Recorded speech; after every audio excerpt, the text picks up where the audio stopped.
everybody. Welcome to the Appalachian ADV Community Podcast. This is Kane Wagner, the owner of Appalachian ADV. I am a BDR ambassador for 9-ish years.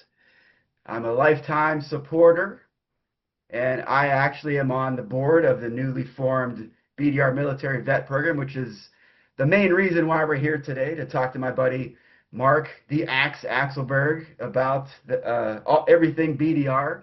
So thanks for joining me today, Marc. Thanks a lot, Kane. And I've been watching you at different events, going out, how you interact with people, and then, of course, listening to your podcast. Yeah. So I was a little intimidated when you sent me a note, because I was like, what the heck am I going to do? You know, you have some superstars on there, Tommy Bach and fellow ambassadors, and I was like, out in the world, I'm in their shadows. Well, we're going to shine a light on you today, my friend. All right.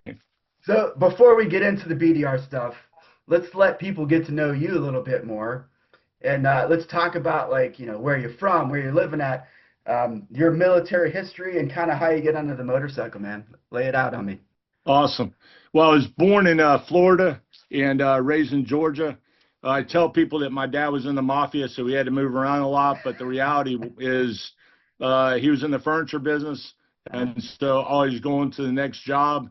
And then I got my first motorcycle, and I know we're going to talk about this a little bit more later, but I got my first motorcycle at 13. So that was the first time I was the guy riding on the front. I've been riding on the back of his for a while. Yeah. And but I have my little motocross track that I built personally next to my house. Nice. With my Supercross motorcycle, a Kawasaki KE100, which of course is not a motocross motorcycle, but doggone it, I could jump that thing, and or so I thought. Our biggest thing was when we used to tie a rope to the back of the motorcycle and then put somebody on a skateboard and see who could get up to the highest speed on the skateboard before they fall off. Daredevil, man. Yeah. And so then being in Georgia, I had a teacher that was influential that, obviously I had a lot of respect for. And I was a swimmer in high school. And so she said, hey, I know you've got a lot of swim scholarships, but I went to this little school up in the mountains of Georgia, and too bad you can't go into a military school. And so I ended up going there, not having any idea of the military or how it operated. Of course, you see on TV, but that was the 80s, and so there wasn't a whole lot going on as far as militarily. Then I went to North Georgia, and then 4 years later, I woke up and I was a second lieutenant, and then went through my military career. Yeah. So let's talk about the motorcycle stuff first before the military. So after for me, like adventure dual sport, you can ride any bike to do those things, and you basically were doing that same thing with that little tiny bike of yours, making these big jumps. Right. So let's talk about your progress through the motorcycle. So you started with that, and then where did it go from there? Yeah, so I had my little K100, and then I for 20 years, 30 years, I've been calling it PE185 Suzuki.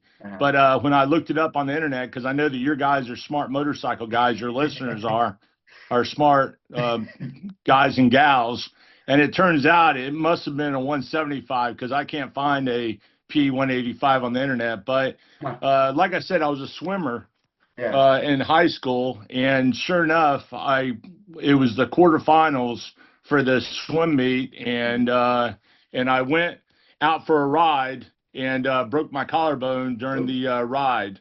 Yeah. And so on that P185, and then from there, when I went to college, I didn't have any vehicles or anything. And then when I went in the military, I'm not sure if your active duty time was like this also, but in the Army, safety first. At one time we had red dots on our watches to remind everybody to be safe, and we wore yellow PT belts, physical training belts, in the middle of the daytime, just make sure that nobody ran us over. Well, motorcycles were not well looked at. And so, and then, of course, as an officer, then you have more scrutiny than, lower enlisted guys. Guys are the same age. And so it's not about the rank, but it's about the age profile. Yeah. And so, so I would go ride other people's bikes. And then in the military, we had some opportunities, of course, to ride some of the, and I don't even know what they were. They were all black. You know what I mean? But I think it was probably the KLR 650, and it seems to me like we had a Harley Davidson also. But the only time I've ever seen those bikes is down at Barber Motorsports, which that is an amazing place. I'm sure you've been there before. Yeah, cool spot. Yeah. My active duty time, same deal. Wearing all the reflective gear in the middle of the day, putting road guards out when you're crossing the street, like it was uber safety. But once I got into my job, I was military intelligence, so I was a desk jockey. Yeah. I played 2 years of tackle football when I was on active duty for a military league down in Maryland. So I remember at one point I didn't break my foot, but I got landed on and I couldn't walk without crutches. So I show up to work, I worked at a national security agency. So I walk in, they check my crutches because you can't just bring shit in there. And then I go to my office and everybody's looking at me like, you dumbass. Like, well, you might as well sit down and start typing right at that computer. Like, so it's slightly different depending on, I think, what career field you're in. Like if your job is you're on your feet and you're having to, ruck things around, then that's bad if you break a foot. But for me, I was sitting at a desk most of the time, so it didn't matter. Well, and what's so funny is that in the military, we talk about mitigating risk. And so that was always the approach that I took. And so I can play basketball, which I've never researched these statistics, but I know that I saw a whole lot of folks sent home because they're from deployments because they were playing basketball and they pulled a hammy. And as far as ATV, motorcycle, vehicle accidents, then you just brush it off. You took a couple days off. So but I mean, it got crazy. I was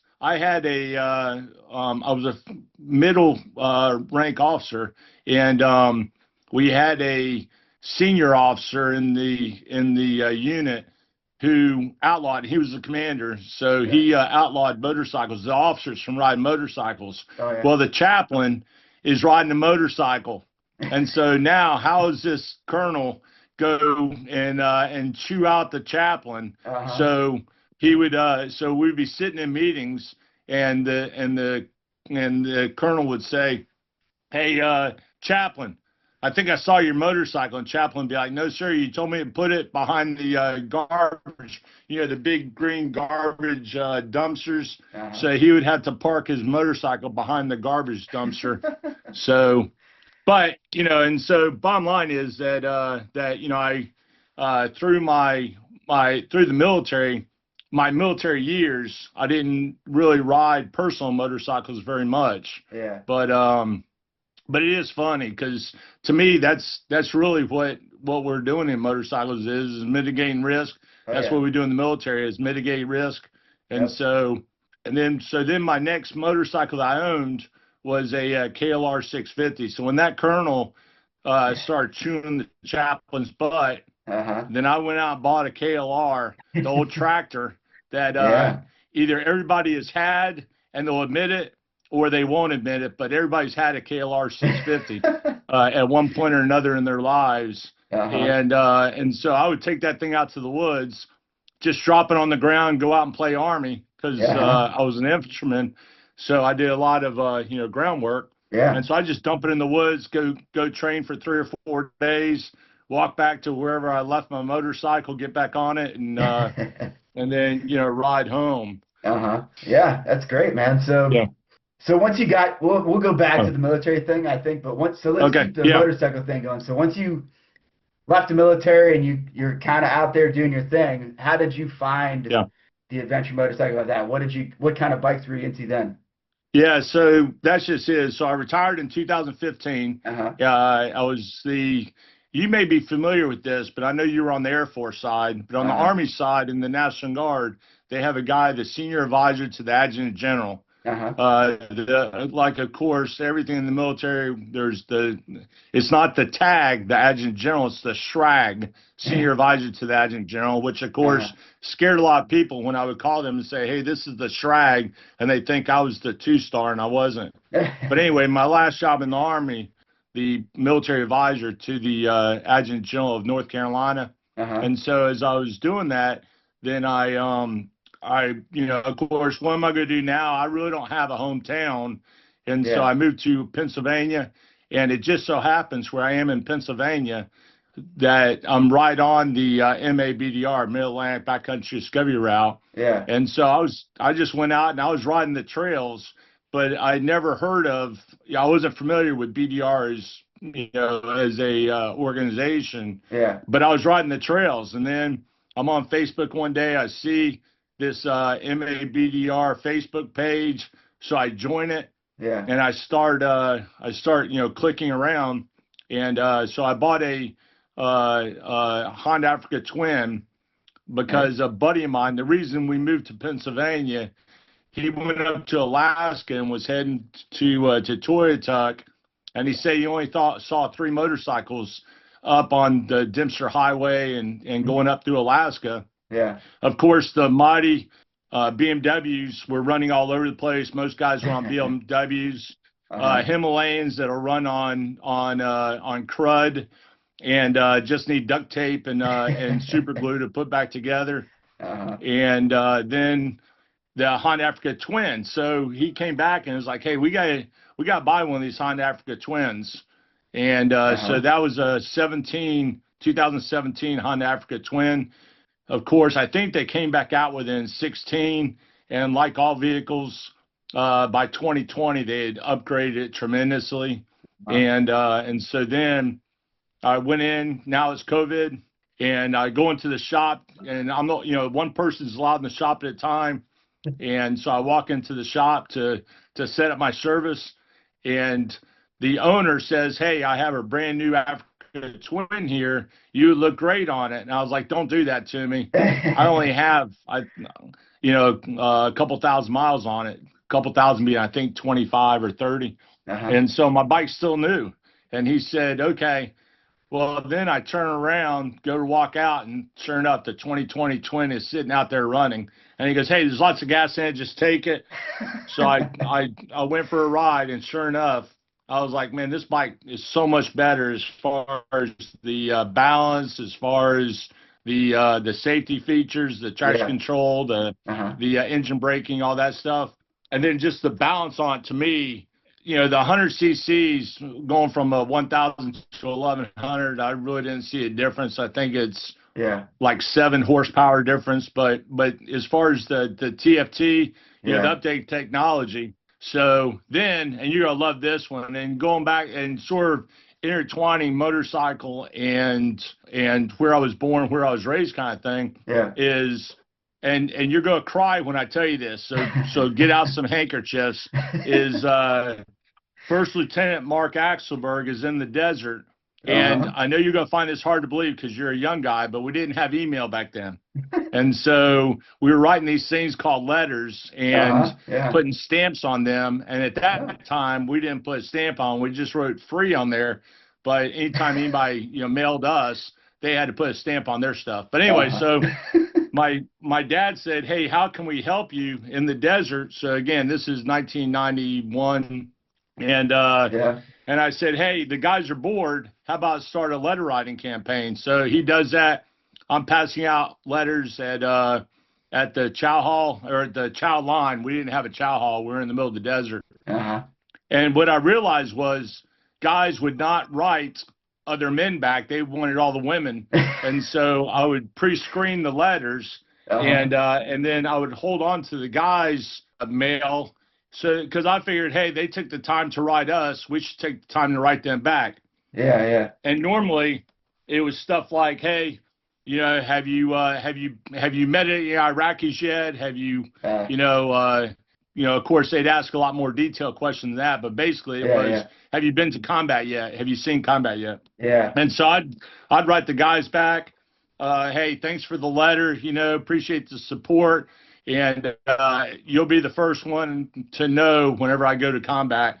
But right now, and then I'd tell them stuff like, it's a beautiful desert, it's hot as all get out, environmental awareness, that kind of thing. Well, anyway, so 2 o'clock in the morning, I open this letter and I smell perfume on it, and of course my now wife swears to God she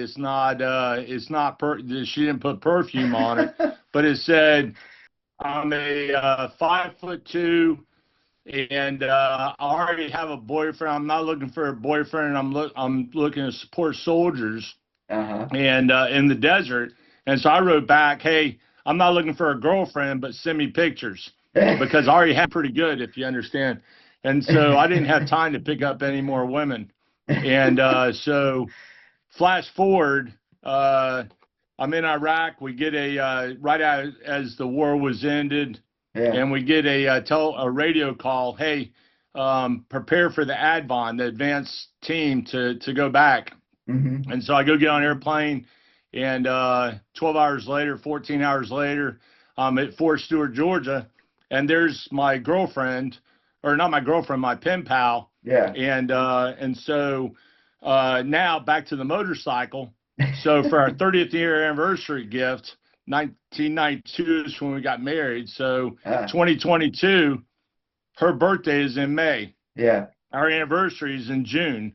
So for our 30th anniversary, she bought me a 2022 Africa Twin. That was exactly like my 2020 twin. Yeah. And so she says, hey, and so we were going out for her birthday dinner, and so all the guys, of course, they all knew what was going on, and I thought we were just going out for her birthday dinner. So we had a nice dinner, came back, we went over to another buddy's house to have some after party adult beverages.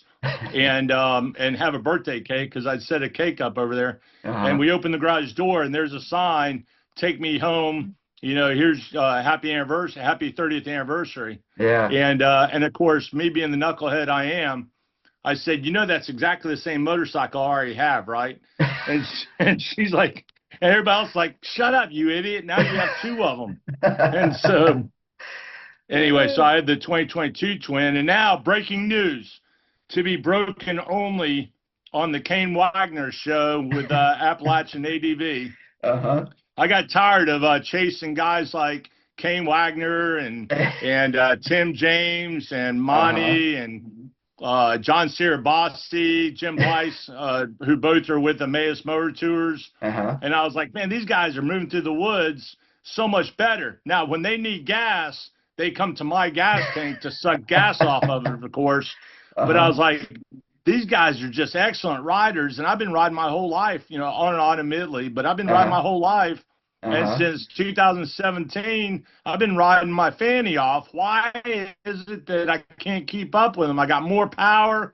Then all of a sudden, so yesterday, the grand announcement on the Kane Wagner show, Appalachian ADV, is I bought a 2025 Yamaha Tenere. Yeah, and man, that thing is like a bicycle. And so now I got to farkle that thing out. Welcome to the club, my friend. Now you can finally keep up with us. Exactly. I doubt I'll be able to keep up with you. The way you ride your bike, man. I appreciate that, man. So it's funny, like you're talking, we're talking around military stuff and motorcycle stuff. And, you're right in my lane for sure, because I joined the service in 1995.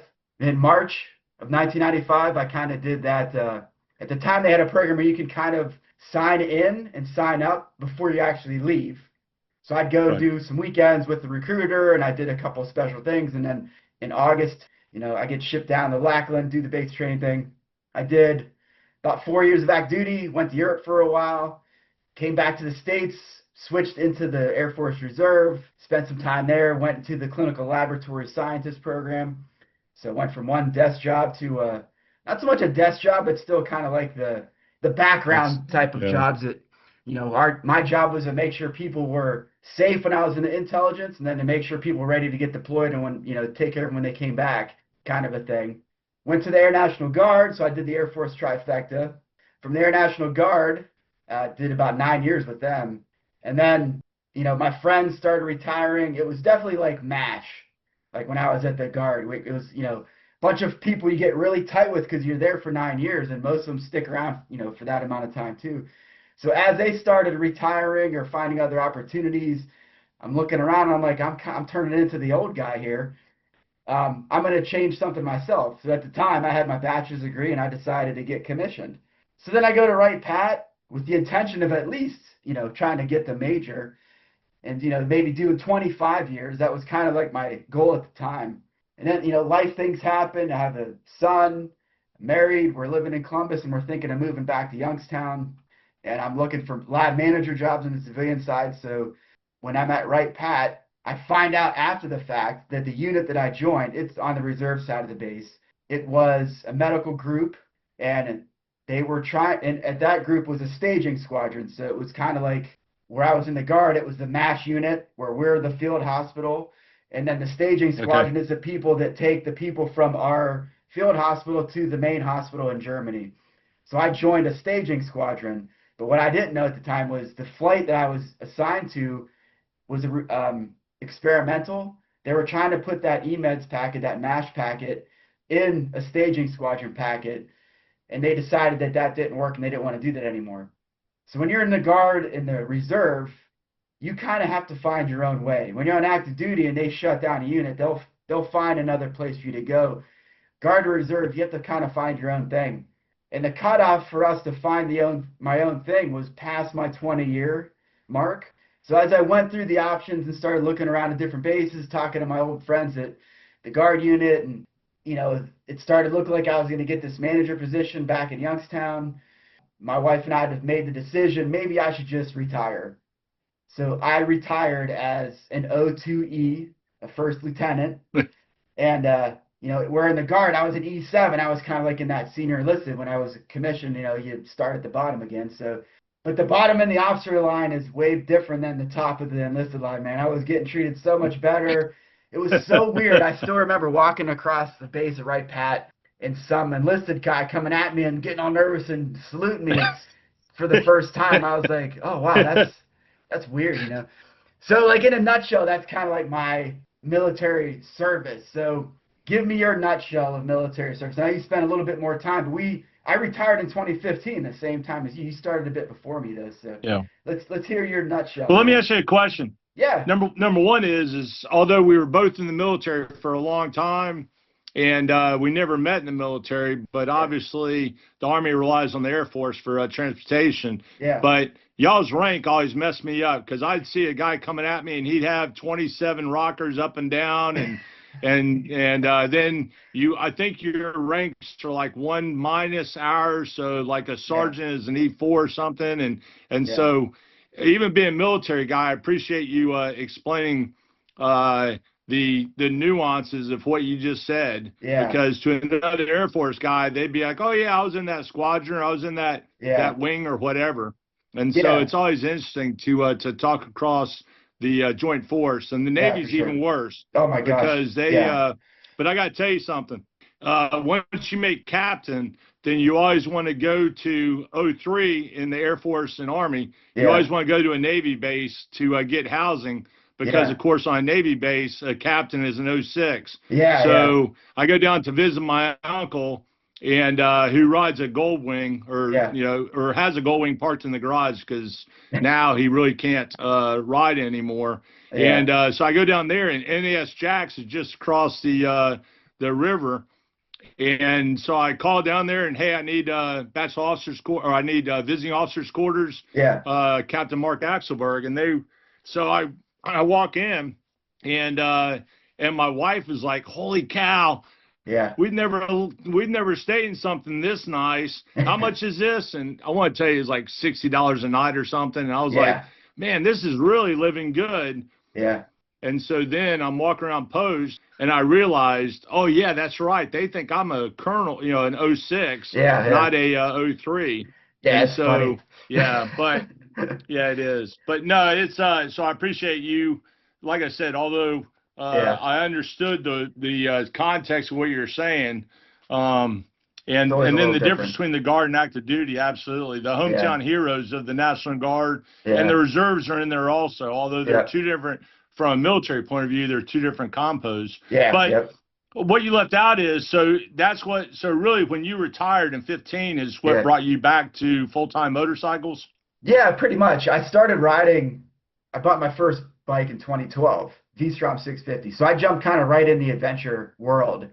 And I had to learn the street stuff first. So I did basic rider course, kind of got my sea legs on the pavement, and then started diving further and further off-road stuff. So 2015, I was still kind of like feeling that part out. I had an idea that I wanted to do something with it, but I didn't have anything set in stone yet.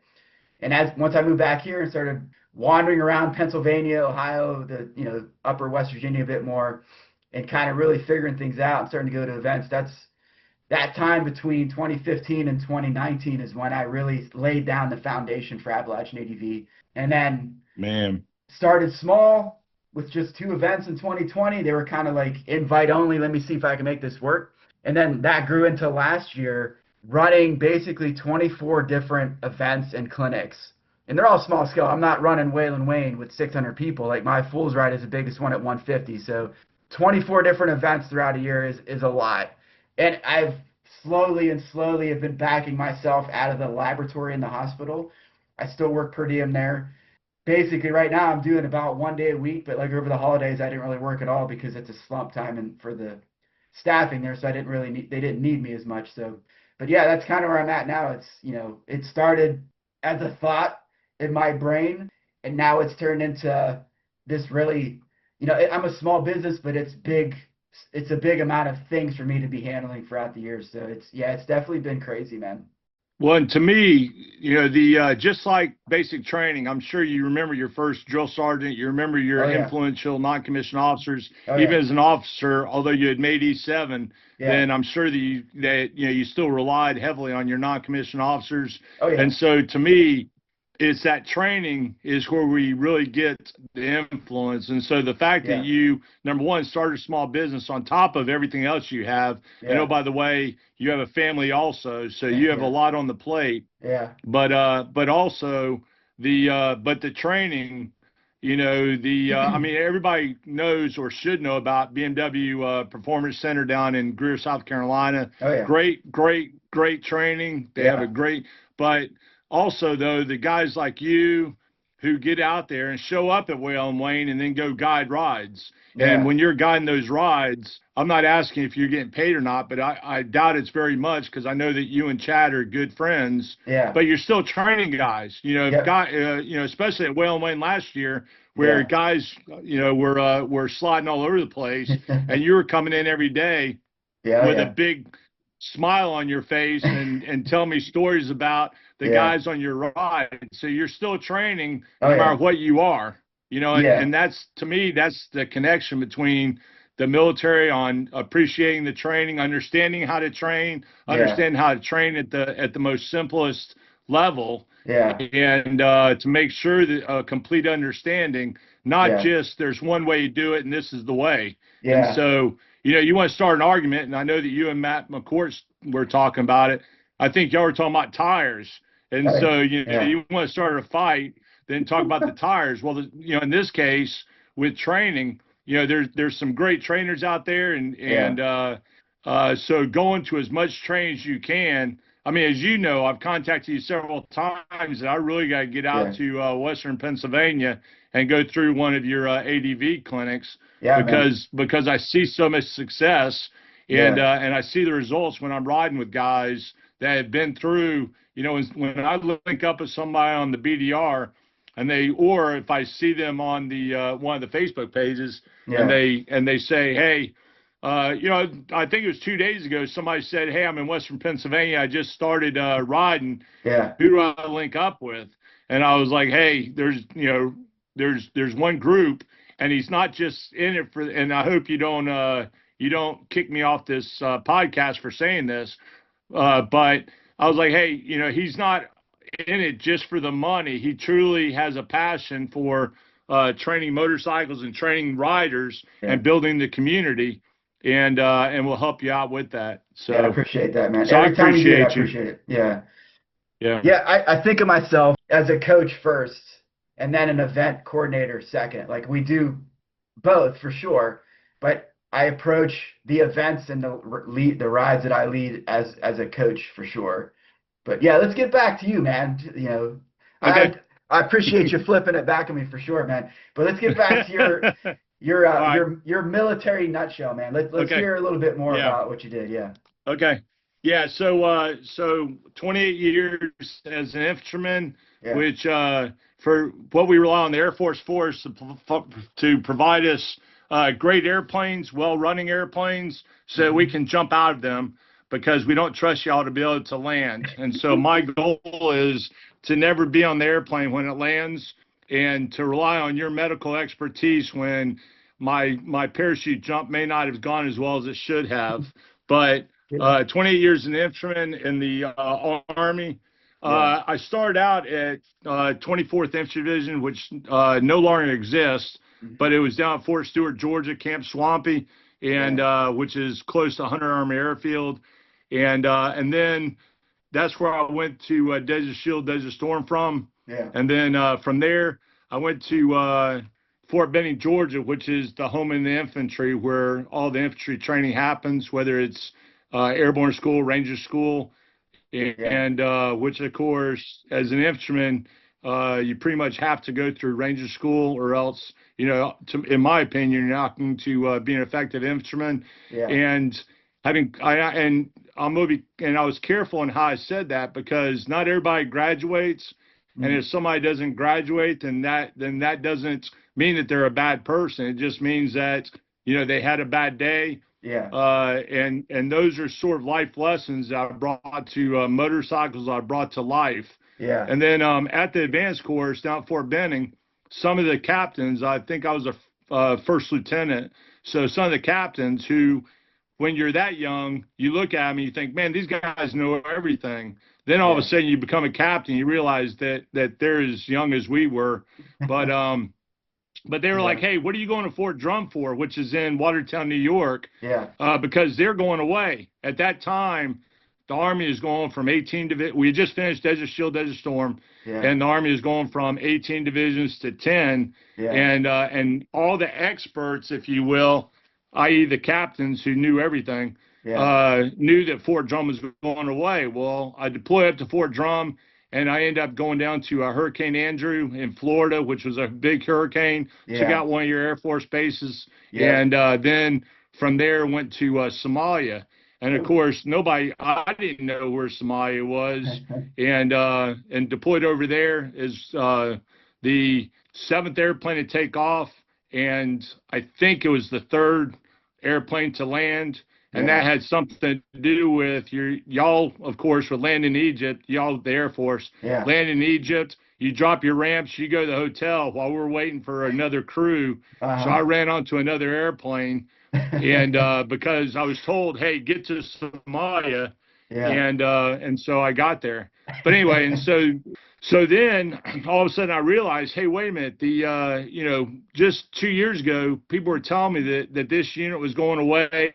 24th Division was known as the less than stellar organization, but I was able to deploy to Desert Shield, Desert Storm with them. And so don't always listen to the input from everybody you get, but establish your own direction and make the best of it. I don't know if you've ever heard the story about the Air Force janitor at the Air Force Academy.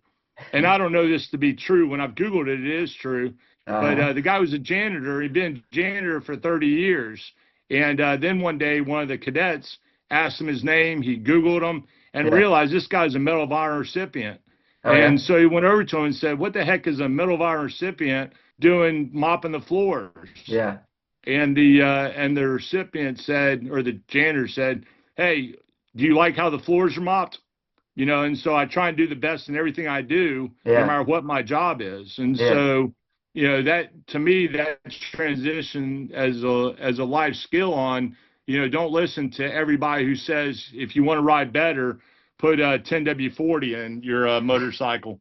I love Motors tires, but again, that will there will be 1,000 people that'll say, "What idiot rides on Motors tires? I ride on Pirellis." And and so every once in a while, I'll ask people, "Hey, what if I put 10 weight oil on my engine? Will that make me go faster because it's lighter weight and thinner?" But anyway, so with the military, I was able to go to like I said, Somalia from there, and then did a lot more training, of course, like everybody, and then deployed to went to Hawaii. That was my overseas assignment because of course you have to have an overseas assignment. And I was like, wait a minute, Hawaii is considered overseas? Heck yeah, I'll take that. And a lot of skydiving in Hawaii, some good, not military jumping, but skydiving, some gorgeous skydiving. But being in Hawaii, we deployed a lot to Korea and to Australia and other areas, and then just a gorgeous place to be. And then from there, I just kept getting promoted, and then went, was at the training center for a little while where we prepare units for combat. And then on September 11th, I was in Hawaii, which was really interesting.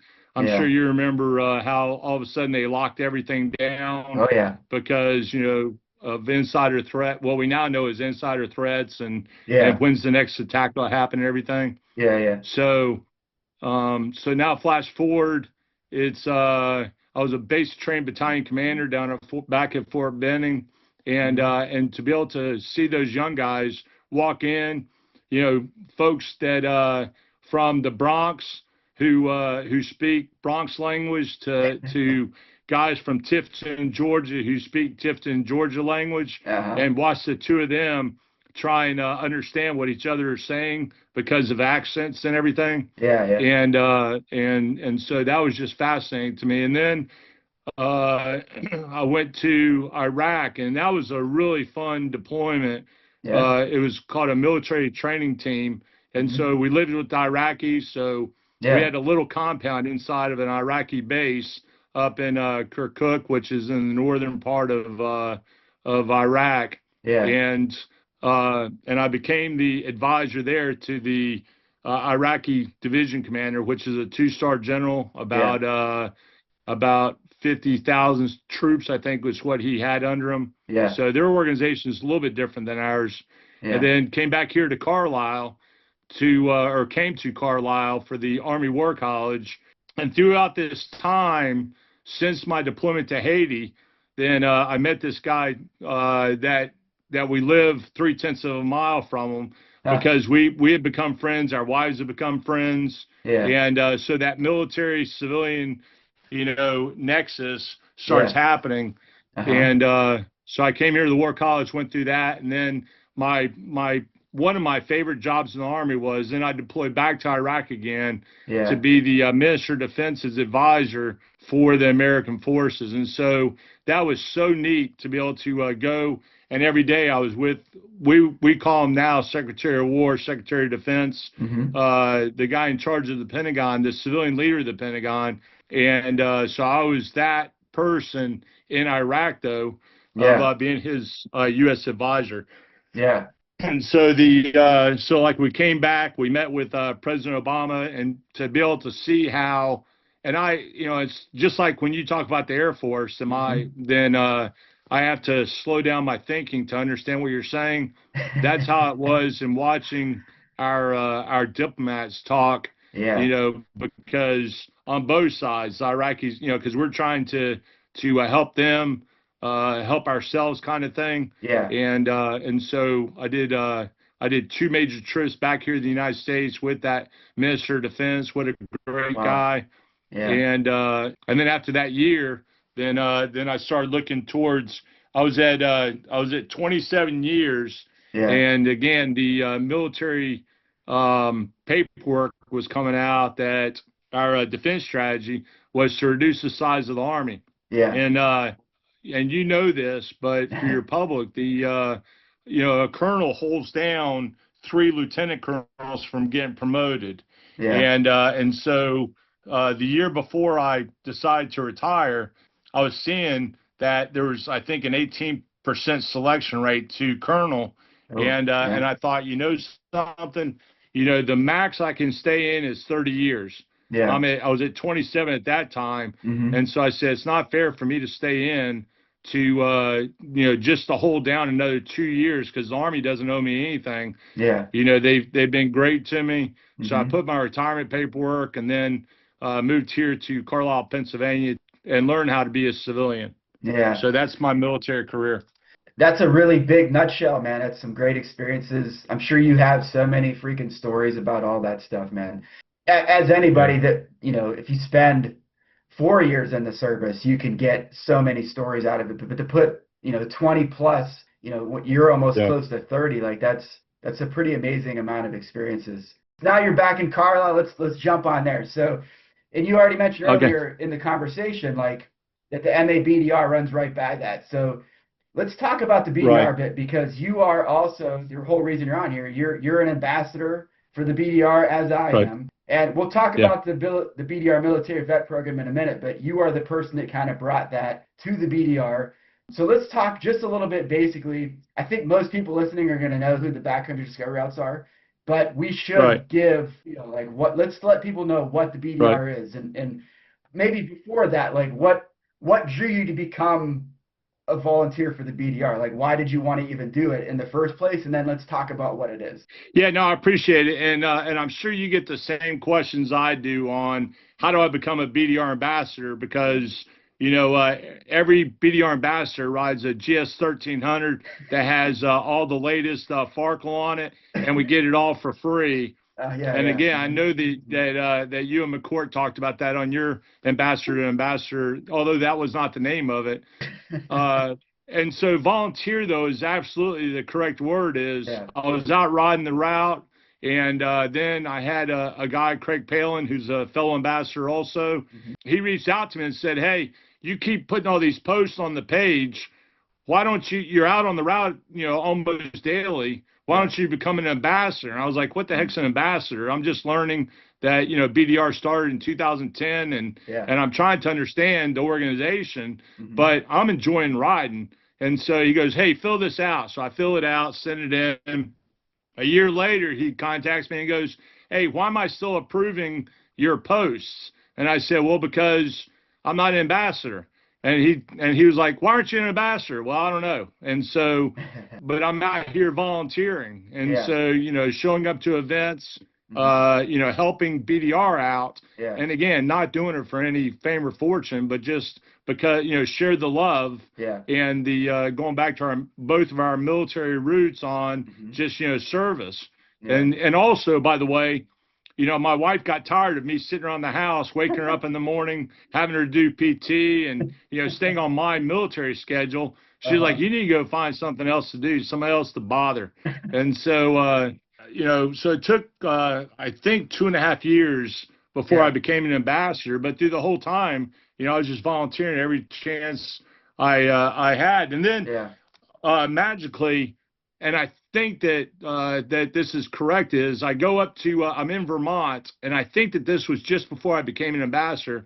I Mhm. go up to Vermont and I see, hey, we just announced this new route, the Northeast BDR, and Yeah. so I download the GPX files and I take off on my 17 Africa Twin, which is I have the hard bags on there. Yeah. And what I didn't know is I didn't read that part on the BDR website, that, hey, the route's not really open in May because it's Ah. too nasty and the gates are closed. Uh-huh. So I go out, and I do not advise anybody else doing this, but I rode solo on the Northeast BDR Yeah. on Section 5, which you go out, it's about a half mile, you climb a hill, then you drop down into a mud bog. Well, I'm coming down this steep hill, and I look and I go, holy cow, that's a steep mud bog. Uh-huh. And so I go into it and I try and hang a 180, and I bury the motorcycle. And of course, I had not been through Appalachian ADV training, so I try and pick a 600-pound. Actually, I think it was 540. I try and pick a Uh-huh. 540-pound motorcycle up. I took off all my gear. I called my wife, and so she goes, "What do you want me to do?" I'm like, "Nothing. There's nothing you can do. I'm in the middle of the woods, and I'm stuck, and I don't know what to do." So an hour and a half later, I got the bike out, and of course, I'm riding back up that hill, and here comes a Jeep with 4 guys in it, Oh, and I'm of course. like, "Where were y'all an hour and a half ago? You could help me get my motorcycle out."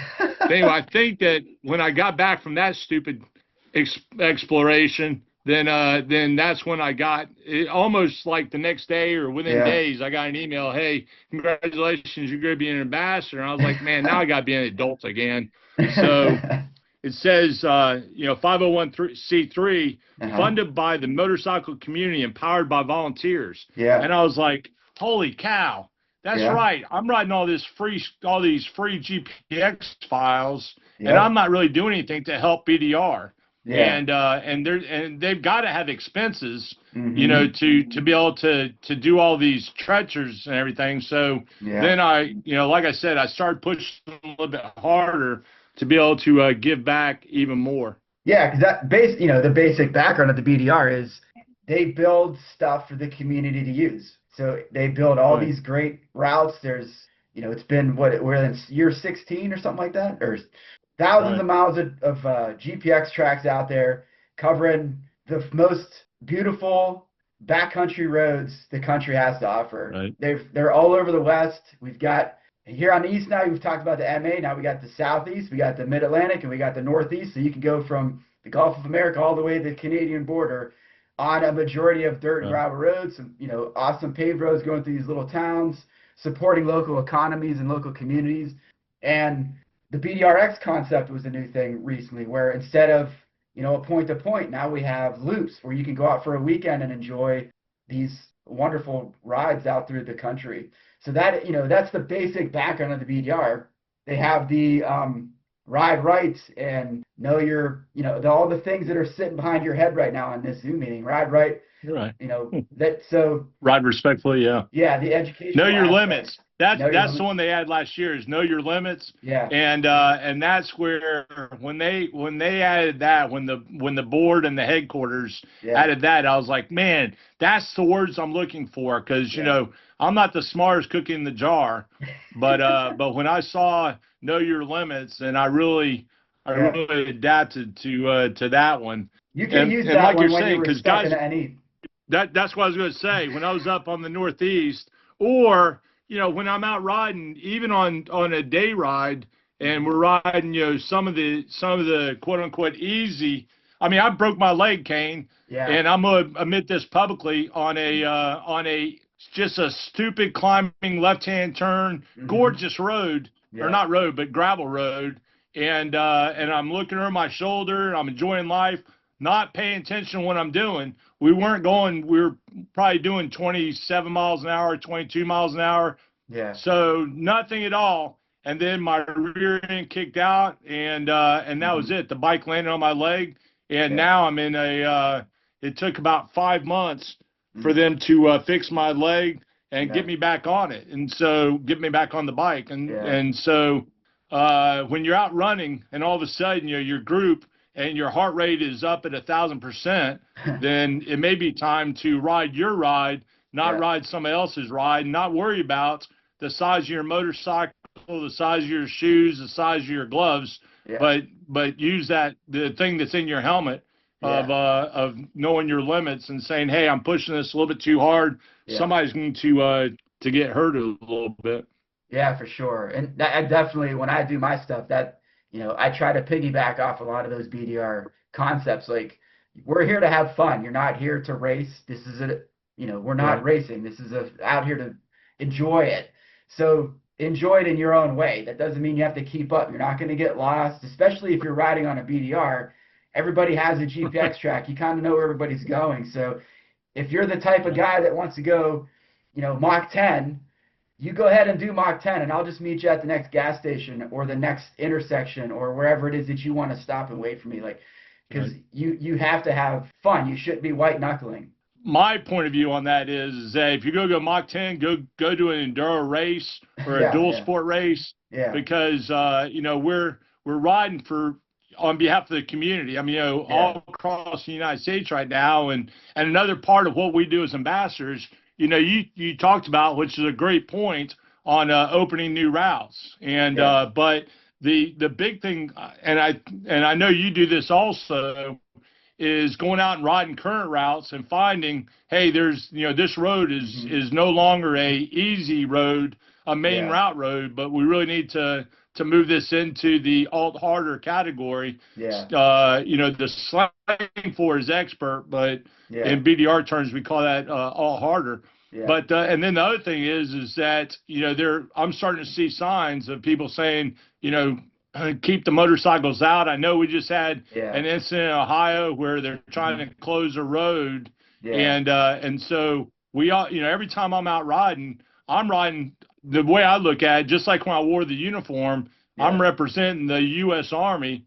Yeah. Well, the same thing here is when I'm out riding my motorcycle, I'm representing, I think it's 60,000 BDR people in nation, in BDR Nation. I think it's 60,000 right now. Yeah. So we represent each other. Yeah. On getting out there and doing that. Yeah, it's ride respectfully, right? Like when you're Right. going by these places, wave at the locals, stop in to a place and spend a couple bucks and have a conversation. Bring your helmet in so they realize that you're actually riding a motorcycle. Like all of those things, like make a difference for sure. Do you remember? I think it was the Oregon BDR. They went up, and I'm pretty sure it was Moscow, Oregon. The expedition crew was riding along, and there just been a big fire out there. Yeah. And they pull into this little town, and it's nothing but metal connexes. Yeah. And to see the lady at the store, her number one is her grinding it out. Her business burns down, so she goes out and buys some connexes, and she opens up the store, and then all of a sudden you have these 10 or 15 BDR expedition guys pull in there, and they probably gave her a week's worth of purchase. And so that, like you're saying, man, you pull into some of these small towns, then it's amazing the economic impact, and it's all based on guys like you, volunteers, and people think that the BDR staff is huge. When you look at it, there's 3 people there working full time. Yeah. And then plus 1 who does route management. So there's 4 people. Yeah. So really it comes down to the 40 plus ambassadors and of course our I think it's 8 board members. All of them are all volunteering their time and their effort to keep this thing open. Yeah, for sure. That's what we want to put out there is BDR is a nonprofit. They're out there trying to put work together, or they're putting all this work in, I should say, to give us something to use out in that community. And when we're out in nature and out in the woods and out in these little towns, if we want the country to support the adventure tourism community, we have to be respectful. We should be stopping in these little towns and paying for gas and getting something to eat and being supportive, because they will be supportive back to us. We've noticed that for sure. As people fight road closures, especially down in like West Virginia, Kentucky, that they went through that a lot. I think it's just starting to like be a thing in Ohio where it's getting more popular in the state, and the state is not as familiar with adventure tourism in that fashion. So there's the growing pains of that, and realizing we're bringing in thousands and thousands of dollars into these communities, for a reason. We want to enjoy what the state has to offer. So that's where we want to take this for sure. Yeah, absolutely. And then of course at the rallies are something else that BDR tries to support the different rallies. And again, I'm not speaking for BDR, but I know that last year I think I did 5 rallies with BDR with the tent set up, and they have some pretty cool equipment or cool gear. And then also just come around the table and talking. And even if it's something as small as buying the map.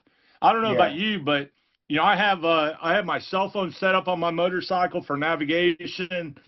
I have my GPS set up for navigation, but I still carry a paper map because when we stop, then I pull out the map and I say, okay, here's the next point that we want to stop at, or here we're Yeah. coming up to a lot of twisties or whatever, Yeah. you know, to get the large view, or, you know, we're going to need gas. And yes, Yeah. the GPS tells you closest gas station, but, Yeah.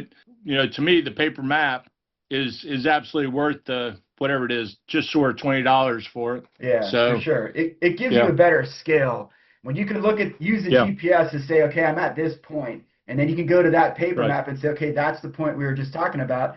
Here's the stuff we need to still hit, or it just gives you a better feel for where you're at to have multiple Yeah, things like that in place for sure. yeah, And yeah, a couple of ways that we're talking about supporting the BDR, I guess, like they do a bunch of things on an annual basis. So like I know these things have just passed, they just kind of finalized, but they have that right. BDR, the bike sweepstakes. So they always have a special build of a bike, and then they kind of auction that thing off. And then they do the holiday auction, which, as Appalachian ADV, I try to give away multiple things for them to auction off to help support, because that's how they make their money, is by doing these kind of things and people donating money. So there's also the annual supporter program, which is about to. I mean, you can do it right now, but they're about to really kick that thing off here in the near Yeah, future. And as Appalachian, we try to support that as well. If you become an annual right. supporter, you can get a discount from us, but also from like a ton of other places. So those are some good ways to Yeah. like support the BDR, right? Yeah, and I don't know if you heard, but supposedly the guy who won the 900 Rally Pro, the Tiger Uh-huh. 900 Rally Pro, the sweepstakes bike, Yeah. supposedly when we were all on there and demanding that must be present to win, pick Yeah. another name. Yeah. Supposedly he was riding in Afghanistan, in the mountains of Afghanistan, Oh and yeah. so what a great guy.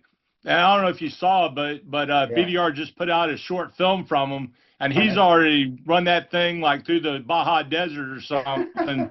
So what a great motorcycle and a Yeah. small buy-in. You know, the bike 2 years ago, the Ducati Desert X. Yeah.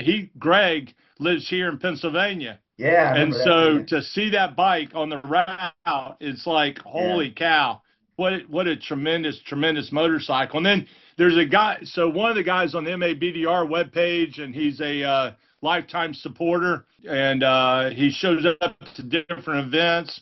I've asked him to be an ambassador, and he said no, too Yeah. much responsibility. So I just like going out. He rides a Ural or Yeah. Ural, Yeah. and you met him last year, Tim Kring, at the Fontana Dam fundraiser, another one of the ways they raise money. Yeah. But what he does is he uses that holiday auction to plan his vacations the next year. So last year he kept coming up here to Pennsylvania. He lives down in Virginia. He Yeah. kept coming up to Pennsylvania. I'm like, what are you doing up here again? He goes, hey, at the holiday auction, I won the bid for Cedar Run Inn up, Uh-huh. which is a gorgeous little inn, Yeah. run by the Duckins, and he got the weekend deal from them, you Nice. know, and then he went down to what's Dirty Dancing Hotel? I can never remember the name of it. Oh yeah. I know Um, what you're talking about. Is it yeah, and so Omni? that I think it's Omni or yeah, something like and that. it's down on section 2, and so Mm-hmm. he was there. He also won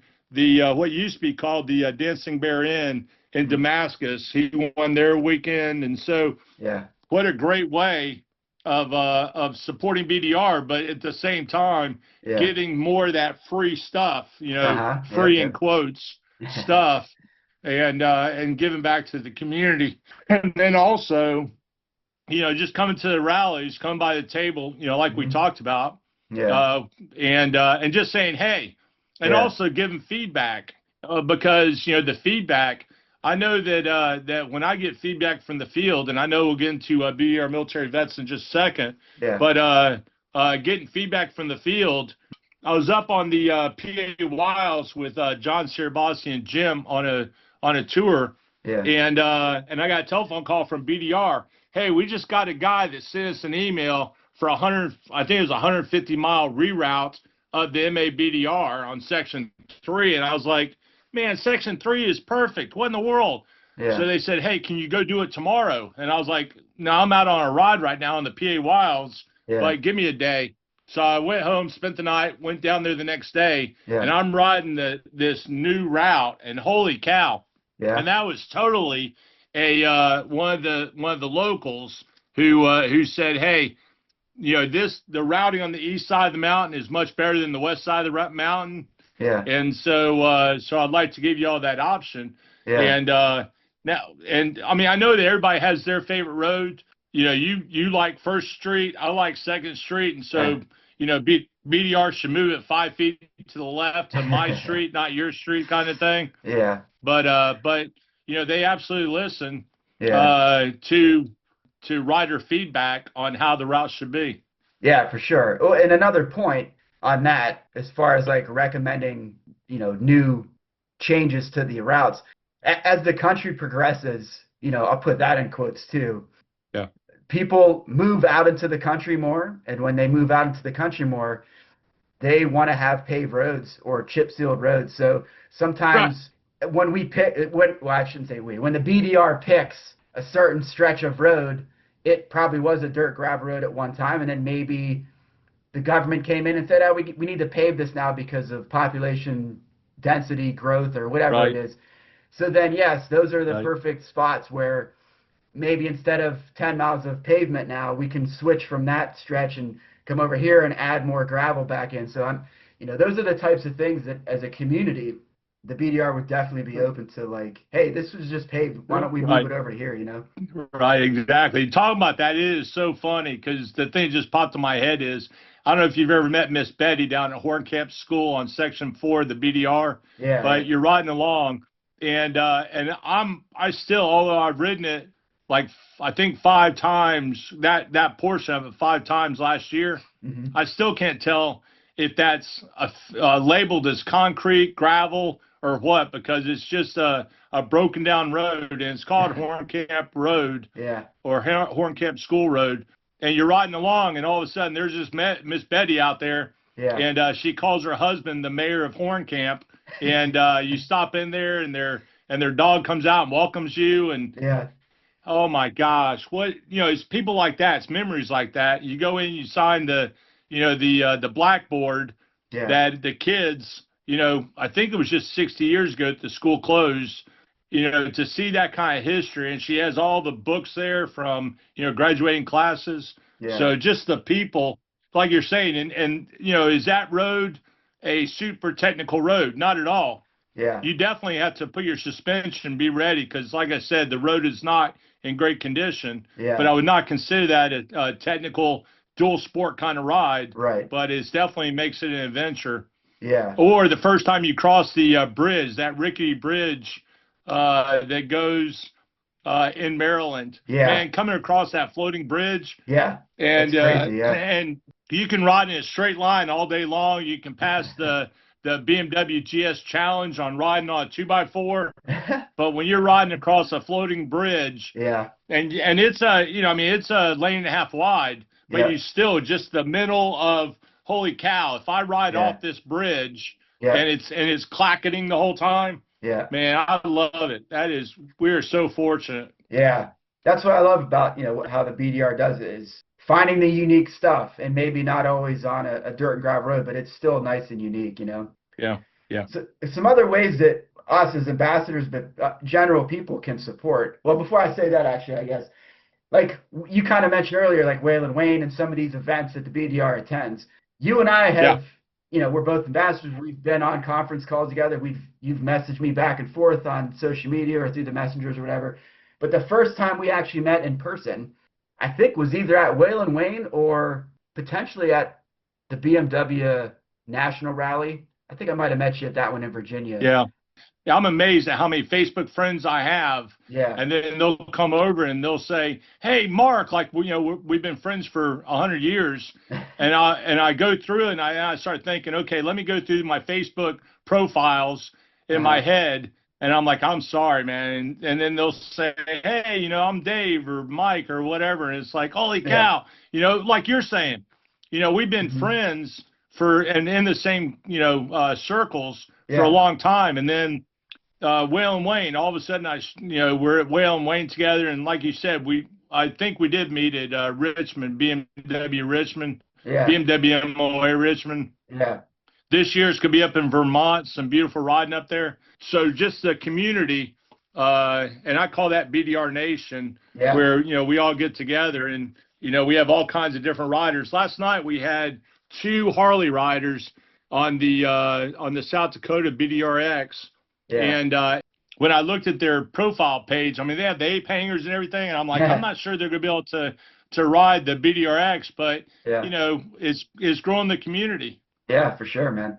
So the other thing it's coming up here real quick now, and it's something that people should definitely seek out because they're all over the country. But I know, like, you and I have had a couple discussions recently about, trying to pre-plan some of these documentary releases.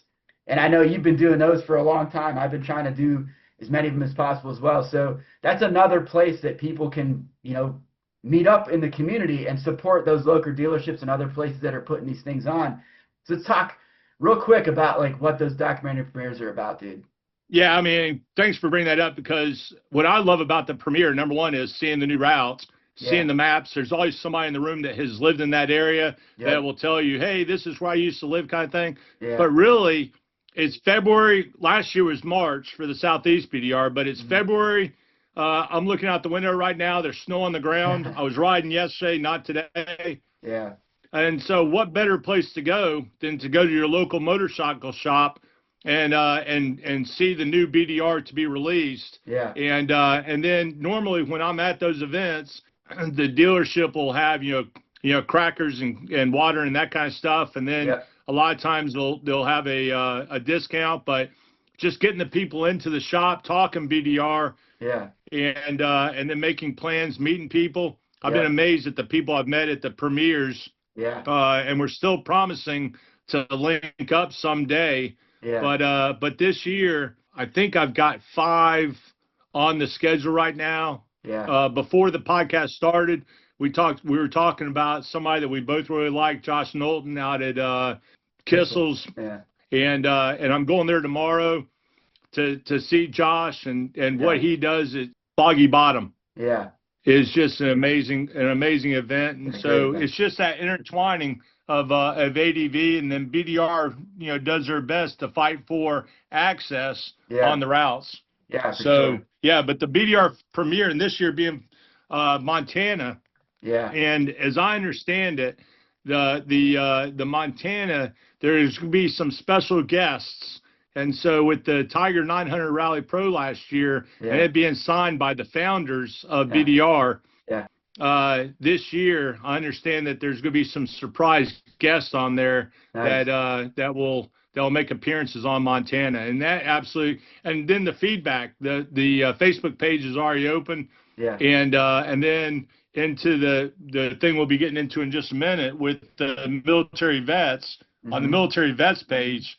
Those guys are like, hey, man, I live out here. Let's get together. Let's ride, and form an event out here. Yeah, that's the great thing about these annual documentaries that they've been putting together. Each year that they make them, they get better. Like the way that they shoot it, they've really gotten a great scientific approach to how they're building those each year. And then the fact, like you kind of mentioned, like it really gets people stoked for the upcoming riding season. It helps them say, hey, maybe I won't do Montana, but maybe a group of us are going to go do the PAY's BDRX, or we're going to go do the NE, and they start planning that stuff. And sometimes it's through those connections they've met at those premieres. Hey, maybe we're here to see Montana, but I actually live up in blah, blah, blah, so let's go do that one, That's what I love about those things for sure. Yeah, and this year, it's interesting because sort of tying all those things together is BDR has said that they're going to be at Americade this year, which if anybody familiar with Americade, that's a street event. What is BDR going to be there for? Well, of course, they're coming out with the Adirondacks BDRX, which is, as I understand, about a 700-mile loop through the Adirondack mountain region of New York. And it is some gorgeous, gorgeous riding. I mean, it's we both know PA Wilds really well. It's that up a notch, I would say. A lot of times, it's a slightly more technical, but that'll be a great event. It's bringing communities together. Because BDR will be there, and like I said, it's been a street event in the past. We got to mention Waylon Wayne. at Whalen Wayne this year. I did not know this, and of course, Chad Warner and I were talking the other day. Yeah. And it falls on 11th September. Yeah. And so Chad is going to do an appreciation ride, a celebration ride, a remembrance ride for 11th September, and that little town up there just really supports Whalen Wayne, supports adventure riding. Yeah, they've been very, very supportive. As soon as he decided to move it out of that older spot that was a little bit smaller, like the town and the college down there, like were super on board and very supportive. So yeah, that's been really cool. Yeah, and the Mary Kay thing I think is great because from my perspective, since I do the riding clinics, I get a ton of people that were street riders that heard about this dirt gravel road thing and camping off the bikes and thing, and now they want to figure it out. So that's just like another perfect place to put the BDR in a place they don't necessarily belong, quote unquote, but there's definitely like an interest, and people, as soon as they hear about it or they walk past the booth and they start talking to you guys, like they're gonna be stoked and they're gonna want to get out and start getting into the adventure riding stuff. And that's, you know, for me, that's what I want to see, because that's where I'm all at, is right there at adventure and dual sports. So yeah, last year with the Southeast BDR is funny because I was walking into Harley dealerships because Harley Davidson was the OEM for the Southeast BDR. Yeah. And I'm walking into them saying, "Hey, I want to talk to you about BDR." And they're like, "Dude, look on the floor. We don't do adventure. We do street riding." Yeah. Well, we have a local shop here, just so happens, called Appalachian. And I think that he pronounces Appalachian a little bit differently than I pronounce it. Yeah. I think he calls it Appalachian or something. But Yeah. anyway, Appalachian Harley Davidson. So I walk in there. I'm there 3 or 4 hours early.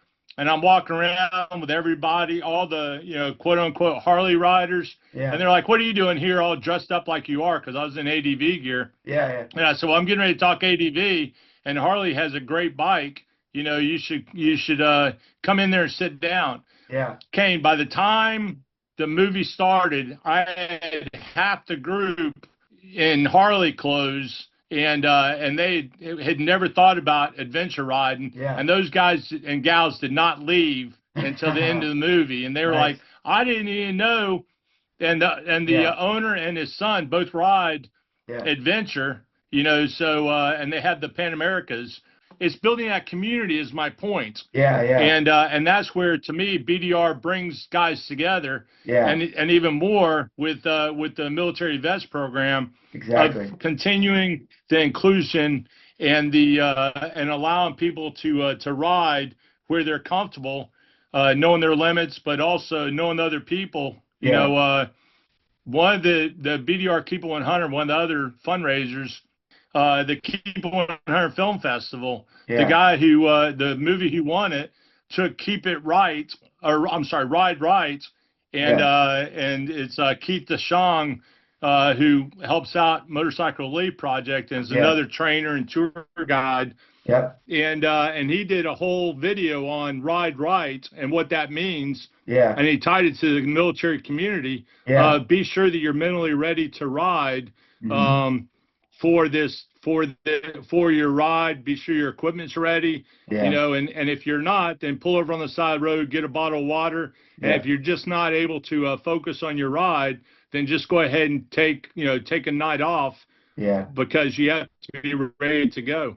Yeah, that was a great video. It was very well done and super on point, because especially if you're a street rider, like you're used to having all the traction you want.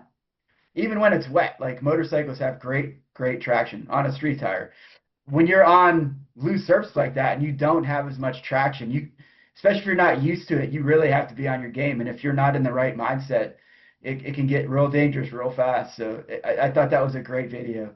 And you mentioned the Mil Vet program, which is where I was trying to take us next, and it's a good segue to that. Right. So the basics is, I don't know that I want to know the exact seed. I know you brought this to the BDR's attention. You are kind of like the founder of this whole thing, and you are the chair of the committee. So I wanted to have you on here, really, talk about BDR in general, because that's what we do. But because this is a fairly new program, we have a Facebook group that has grown exponentially. We just had our first conference call that broke the record for the amount of people on a BDR Zoom call. So I wanted to kind of like unpack a bunch of that stuff. But like first, tell me where this whole thing came from. Yeah, so thank you. And so at BMW MOA Richmond, where we first gave high fives, these two crazy guys, Marty Sundberg, I think is his last name, and Mike Bobbitt, who is the pack leader of Motorcycle Relief Project. Okay. They came over to get some BDR stuff, and I was like, wait a minute, who are y'all? And what do y'all do? And Mike is a retired Air Force. I think y'all call them SPs, security police. So I said, hey, look, I'm a military vet, and I'd like to see how BDR can help, if you will. And so over the years, Mike and I have stayed in touch, and I brought the idea to BDR, which they'll have a meeting with the board of directors routinely. I don't know what that means, but they'll have their meetings. So you sort of have to allow things like that to percolate, good ideas. Yeah. Plus, as we mentioned earlier, their primary mission is to establish new routes and sustain current routes. Yeah. So now, hey, what are you going to do with this military vet thing? And can BDR really help? Yeah. Was the question. Yeah. And so last year at Fontana Dam fundraiser, I had this high energy individual, Jamie, who walked up and goes, hey, why aren't y'all doing anything for military veterans? And he went to Robert, one of the employees at BDR headquarters, and Robert said, hey, don't talk to me, go talk to Axe. He's right over there. Well, Jamie and I linked up, and although we had been 2 degrees of separation, we had served in some of the same units. Yeah. But we were glued together the whole weekend. Oh, I'm sorry. And just before it started, that's why Robert knew to send him to me, because we had an ambassador and board meeting before the official kickoff of Fontana Dam. And I brought up, I said, hey, I'm ready to move forward. I just want permission to start a concept, for a decision, if you will, using military terms, for us to stand up a BDR Military Vets organization. But that's the idea, is to be additive and to give military veterans a place to link up, to get together on, virtually, and then to establish rides. Because as we see in the news every day, unfortunately, some of our brothers and sisters are taking a short way out of life, and many of them are not comfortable with riding. And I'm not saying all vets have PTS, but we've all, but everybody's had a traumatic event, whether in training or in combat. Yeah. And so there are guys that prefer to stay in their own community, if you will. Well, BDR is a community, and so why don't we just make a subset of BDR to where these guys and gals can get together, they can talk on the page, and so when I presented to BDR, then it was BDR plus military vets equal BDR military vets. And so, so like I plan on riding Alaska, and so that's not a BDR right now, but I can go on the page, I can go into my group of fellow military vets, not feel like I'm going to be pounded on for asking the question of, hey, if you don't understand Alaska, don't go ride Alaska, which is, in ADV communities, we have a lot of strong opinions. Yeah. But in this group, it's, hey, we got a guy, Chad Warner, who just wrote it last year. Who's as we've alluded to, he's a fellow military vet. Yeah. So talk to Chad, and if you want to establish a group ride, then we'll help you get it started, and then we'll ask you to take it offline once you get it started, because we don't want the page taken over with non-BDR stuff. Right. But it's really just to bring veterans together to ride BDRs, whether that's a day ride or whether that's a complete route or whether it's a BDRX. Yeah. So right now, I think we have 5, and these are all individual established. This is not by BDR. It's not by you and I as BDR ambassadors. Yeah. But I think we have 5 group rides established on the page right now, where these folks are going to come from around the United States, link up, and go ride a route.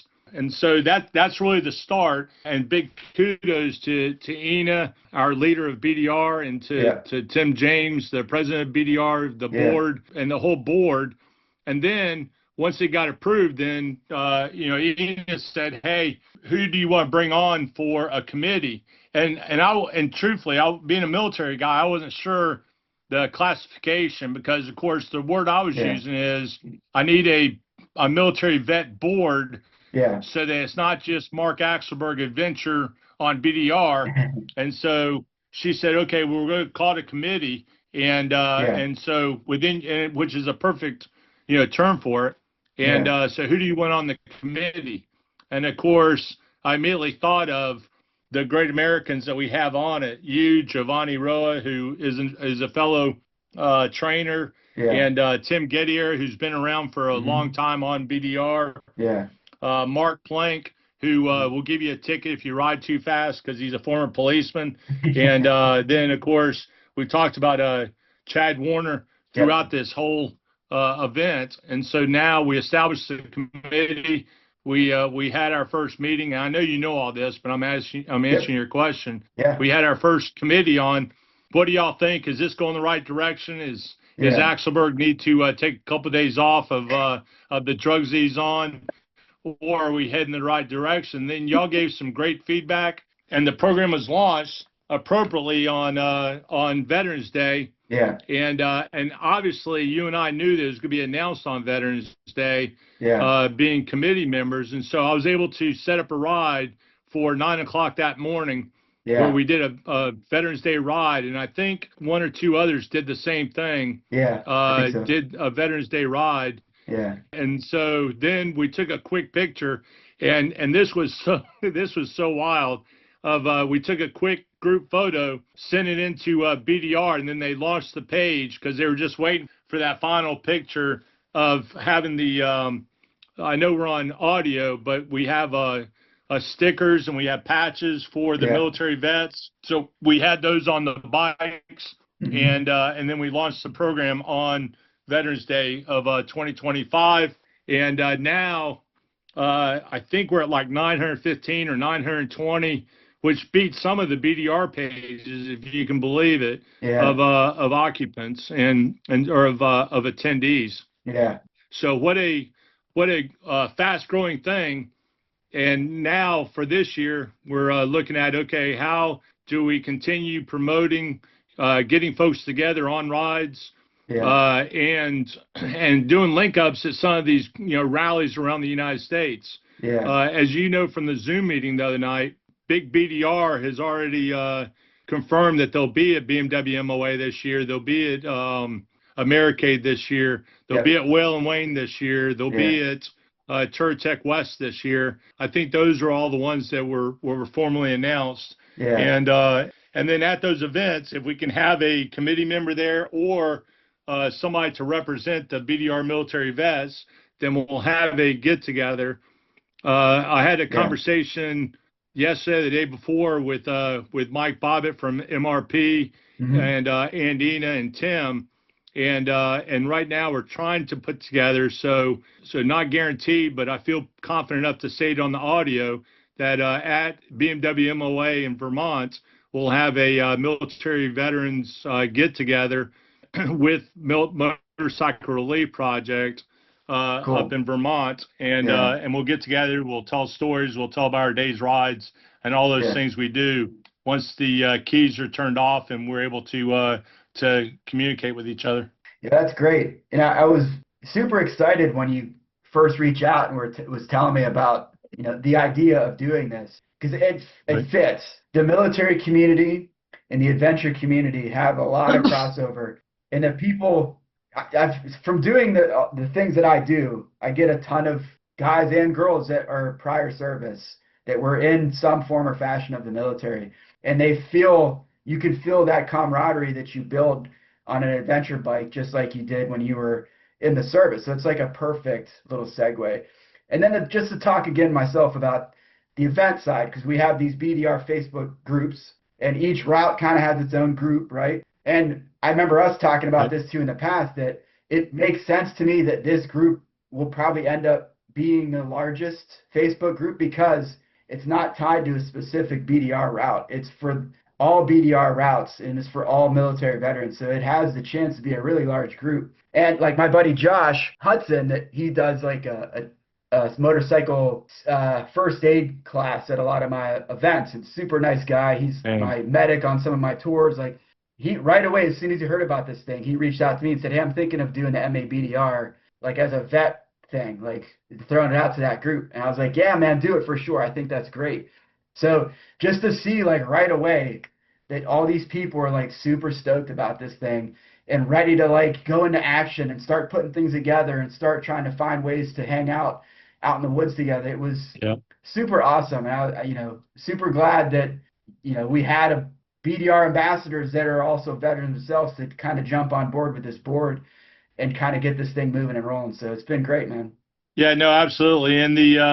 And I think that if it's the same Josh I'm thinking about, he's actually the first one to establish an event on the page. Yeah, I mean, I'm fired up about it. Now, I also tell the guys, hey, if you're comfortable with it, go ahead and join. So if you're going to ride the Arizona BDR, then join that page also, because the idea is not to replace BDR, but to reinforce BDR. And so obviously, if you want to know about the Arizona BDR, then the best place to find out about it is on the Arizona Backcountry Discovery Routes Facebook page. Yeah. And then come back over and share what you learned back on the military veterans page as you're putting your event together. Yeah. And so it's also interesting because this ties into how the program started and the military vets and what you were talking about before about transitioning street riders to adventure riders. Yeah.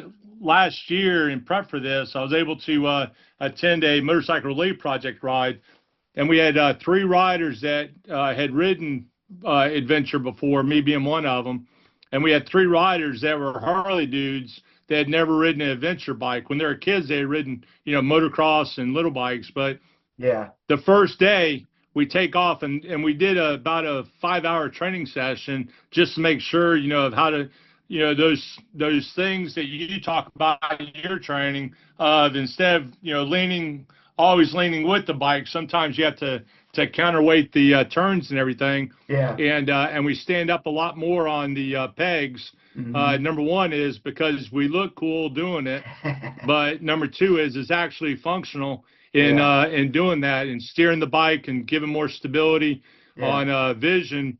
But we get out there, now we're on our first ride, and these Harley dudes are absolutely ripping it on the and so there was no waiting for the street riders. And we were riding, if you've ever been to Young, Arizona, I think it's 23 miles of gravel north and like 30 miles of gravel south, and there's 6 miles of road in the town. And so no matter where you go, you're going on gravel. And these quote unquote Harley riders are out there staying right with us. Well, that night I asked them, I said, well, why the hell were you able to ride so well?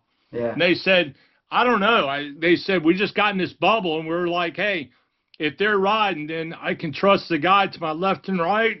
And it's just that feeling of military community and trust. And I don't know about you, but whenever I link up with a new group of riders, we're always feeling ourselves out and, who's going to be where in the formation and everything. And can I trust this person not to kill me? But out there riding with the military vets, then it was amazing how the automatic, that 1 degree of separation of all different branches of service, but that piece of having served in the military and the values and guys just trusting each other. And now for the conversations that are happening on the Facebook page. So I think that we're proving it to be absolutely. And when you're hammer, everything looks like a nail.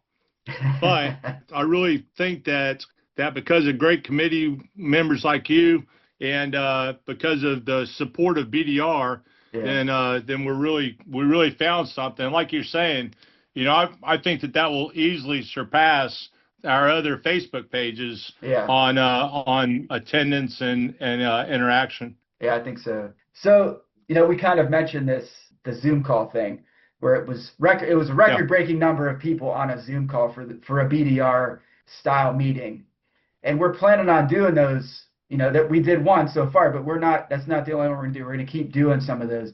So if you can, let's talk about that and like what are the intention of those Zoom calls? The Zoom calls are for people to connect. I mean, as a result of that, I've had probably 10 direct message people reach out to me. I'm sure that a lot of other people, because the names were in there, like all Zoom meetings, the names are on the right-hand side. Yep. And then we have a BDR Military Vets map that folks will have access to, so they can find other people in their area. Yeah. And there may be somebody that lives 5 or 6 miles from you that you didn't know about until you see them on a Zoom meeting or you see them on the map. Yeah. And so the idea is, for the Zoom meetings, is number one is get the latest and greatest from BDR, so you'll be sort of one of the first to know kind of thing of what's coming out with BDR. But it's really heavily into how can we all help each other, coordinate rides. We even have some ideas of the basics. You brought up medical training. Medical, no matter who you are, no matter what your industry is, when we're out on an adventure ride, far from reality, far from the rural area, then you have to be able to treat yourself. When I broke my leg, then I was with a Marine who was still active duty at the time. And so the two of us splinted my leg before we called 911, because we knew we had to stabilize it. We had to check for bleeding, the ABCs of medical. Yeah. And so to have that kind of review is one of the things we're talking about. So those things we can talk about on Zoom and be able to visualize, obviously how to change the oil on your motorcycle. I doubt we'll do a Zoom call on that because every bike is so much different. Yeah. But to be able to cover subjects, informative subjects, and one of the tabs that we just added is military veteran run organizations. On the webpage, ridebdr.com/veterans, on there will be some of the big events. There's a tab for BDR military veteran events. And then there's also a tab on there for trainers and those guys who run tour companies that are military veterans, to try and help each other out and to be able to have like-minded folks. And then at the events, we're talking about having potentially a half day or a 3/4 of a day ride, but at those that we can, as many as to possible, go out and do a ride. And the first one that's on the schedule, as we've talked about before, is Chad Warner with his 11 September ride. Yeah. So real quick, I wanted to, you mentioned the vet map. So I just wanted to kind of say something about that. Like, and you mentioned a website. So if you're listening to this, you're a military veteran and you haven't heard about this BDR program yet, you go to ridebdr.com/veterans, or if you just go to the main website, you'll find it if you click through enough stuff. There's a place to sign up where you just give your information, what your military affiliation is, and then there is a spot on there that says, yes, put me on the vet map. And the vet map is only open to other members of the BDR military vet system, I guess I'll call it. So it's not open to the public. It's only other military vets that can access it. So I just wanted to kind of mention that, since we talked about the map a little bit. Yeah, great point. And also, it doesn't give you your 10-digit grid coordinate or your street address. It centers on your town. So you're not giving out all your PII, your personal identifiable information, but you're just saying, hey, I'm in Carlisle, Pennsylvania, or I'm in Ohio, or wherever it is that you are. And then it populates the map. And what's neat is, and I'm not sure that we knew that this was going to happen, is that same map also has all the BDRs on it. And so when you look on there, you can see, so let's say I'm out on the Southeast BDR and I have an issue. I can pull up this map and see where I am on the BDR military vet map. And I can see who the nearest participant is. So it's a lot like the BMW MOA.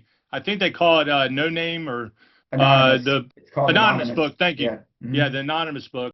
Yeah, so in closing, number one is I sure appreciate you doing this, and I enjoy listening to your podcast. And as I said on the front side, I wasn't sure if I could meet the expectations.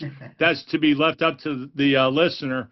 But all this free quote unquote adventure riding does cost stuff, and so whether it's being a supporter of BDR, or whether it's volunteering and getting on the page, showing up to events and helping out, or whether it's going out with your little community. I know you have an American Legion ride coming up. Yeah. And so those kind of things are how we help the community and how we help the military veteran community. All this free stuff costs money. And so go out and get some training and get training. Obviously, I'm going to be biased and say go to a military-run veteran organization because, you know, whether it's the transition from street to adventure or whether it's you're new to riding or whatever. I mean, Matt McCourt shared his story with you of how he's fairly new to riding in the last 6 years. Go out and get some training, donate, become a supporter, and then you also brought up join the military vets group and help each other out because sometimes just having somebody to talk to then it really makes a difference. So thank you again, Kane, and what you're doing both for military vets, what you're doing for the BDR community, but then really what you're doing for the adventure community and showing up and to being a lifelong teacher and trainer. Yeah, I appreciate you coming on, man. It's been great to sit down and chat with you for a while and kind of hash out some BDR stuff and get people interested and involved. So I appreciate you coming on, man. Thanks a lot.